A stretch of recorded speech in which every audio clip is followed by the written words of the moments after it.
Hey everyone, welcome back to Crypto Cash. Thanks again for joining me here. Hope you're having a fantastic day. Taking a quick look here at Injective, seeing what's going on. We got a very bullish pattern here with the falling wedge, seeing if this might potentially break out and bounce off that lower level, that $34 mark, or if price continues lower. There's a couple of different scenarios that could play out here again, but we're just going to double check a few key factors and kind of see what's up. So if you're new to the channel though, no, I'm not a financial advisor. I do love to teach people to trade, and if you're part of this trade yourself as well, just recognize there's plenty of other profitable trades out there, and you might be investing too much in this one coin if you're super concerned with it. However, that being said, we still want to verify if it's worth keeping the trade open or not. So we'll double check that and a few other things here. We can see that there's still a large amount of lower liquidity level there, about $33.74. What this is telling us is it's telling us that there's a lot of, I wouldn't say support in this range, but a lot of people believe it won't go much lower than that. And I would have to side with that too, just based on the macro. Things were looking pretty solid here on this coin for the last few days. So we'll double check a few key factors and see what's going on. But that's kind of a good start there, just letting us know that, hey, we got some extra liquidation there. We could see one more liquidity sweep and then the price return and recover after that. It's pretty common practice for that to occur. So that's kind of where we're at there. If you're new to the channel though, keep in mind I'm not a financial advisor. I love to teach people to trade. Obviously, if you want to become a better trader, cryptocash.tech is a site, link down below. Coincidentally, we took a train link trade here a couple days ago, 30%, and Solana roughly 80% in 5 days. So awesome stuff there. Congrats to our community members. And we do have an Injective trade open right now too as well that is in the red. We got in like, what, $38 in that range there? But our average price is, I think, in the low to mid 36 range, just based on the fact that we've been averaging into our position. So is that worthwhile? And considering taking, keeping that trade open? Well, let's look at some things here. Let's go ahead and work our way down and double check a few key factors here. So on the daily time frame, let's double check our moving averages. We're right there just below the 20 and the 50. Okay, so that has since changed the last couple of days here. When we originally took the trade, we were confirming above both. That's a very bullish sign. This point here, that momentum has shifted a little bit. Okay. Having said that, we can see a stochastic swing on the RSI on the daily. We can also see we lost 50 on the RSI. That could imply it might be best to consider closing the position. That's a possibility for you. Same thing here as well with the MACD. The MACD is diverging too. Didn't quite get that MACD convergence. So it's a MACD FU for lack of better terms here, where the price action turned around once again, mainly because Bitcoin corrected itself so strong. Honestly, if Bitcoin had stayed right where it was at, we probably wouldn't be having this situation here. But once again, you can never truly bank on that because Bitcoin can be a very mysterious coin, and it had a little bit of bearish divergence on the smaller time frames that confirmed and inevitably pulled back. So again, that all happens after the fact, right? These things typically change once you take a trade. So you got to consistently try to analyze and double check and verify, is it worth keeping the trades open?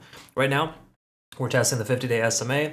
We're below the 200, the 20, and the 100. So this is generally a bearish sign. The thing we do have going for us here, of course, is that support at 34.40. That was a previous support level that was tested multiple times. So is that going to hold? That's the question here. It's hard to say specifically. If we take a look at some other confirming factors here, we can see that we're down below 50 on the RSI. Stochastic RSI is swinging down, and then MACD is also divergent. So these are some bearish signs here on the 4-hour that has since shifted the momentum. So the truth is the 4-hour is not looking half as great as the daily once was. And at this point here, we're seeing that shift in momentum. And if we double check that on the hourly time frame, I would see here double checking a few key things here. We're below some moving averages. We're also underneath the Ichimoku cloud. So we've really seen a big shift in momentum here, quite significant from 2 days ago, where the price action looked very forgiving, very ready to take off. And now it looks like we're confirming some bearish qualities. Just keep in mind, a lot of manipulation has occurred. Seeing this falling wedge pattern is a consolation, of course. Definitely not a reason to take a trade or perhaps even leave the trade open, but it is a consolation nonetheless, letting us know that we should see a breakout to the upside soon. This lower high, lower low pattern is pretty consistent with the trend. Bitcoin has since broken that trend, and likely if Bitcoin dominance can start to come down, we will see a recovery from this coin. But once again, those are not real reasons to kind of keep your trade open. We're at a small loss right now if you average your position down from, I think we're in the low to mid $36 range. So it's really not that massive of a loss, especially considering you're only using 5% or less of your portfolio, right? Again, you're making sure to utilize the recommendations in the signals guide. If you're not, you're probably doing it wrong, and you shouldn't have a large position open with this one trade, because again, there are less trades this month than general. I think we only had about 25 trades this month. The month prior, we had somewhere in the range of 40 plus, right? So the truth is, with less trades, you should be conserving yourself and making sure you're not going too crazy to try to compensate for the less frequency, right?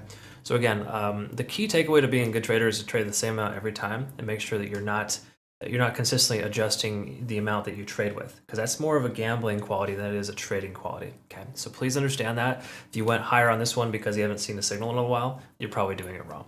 Same amount every single time, same leverage most every single time. I will adjust my leverage a little bit from 5 to 6x maybe if I have more confidence in certain trades.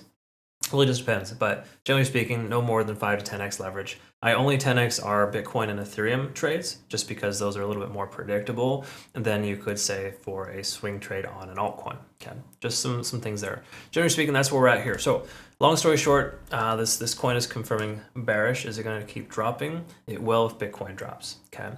Bitcoin can stay sideways for a little bit longer. I think we're going to break this falling wedge pattern and as inevitably be able to break that with higher highs and higher lows. We just haven't quite seen that yet with this coin. Okay, so that's kind of where we're at there, folks. Hope that serves you well. Thanks again so much for watching. CryptoCash.tech again is a site if you want to become a better trader there, take advantage of some of our signals, but more importantly, highly recommend watching those Trading University videos. Furthermore, too, make sure you join Bitunix, phenomenal exchange. Highly recommended there as well. No KYC, no VPN. Significant benefits if you use my link to register. We're going to have some private trading competitions coming up here soon with our community, so that's awesome as well. So I deeply appreciate everyone, obviously, for the wonderful feedback we're receiving, and you're very welcome to as well for just a really good environment and an awesome collaborative dynamic there in our group there. So thanks again for everyone. We'll see you on the next one. Hope you have a great rest of your day. Take care.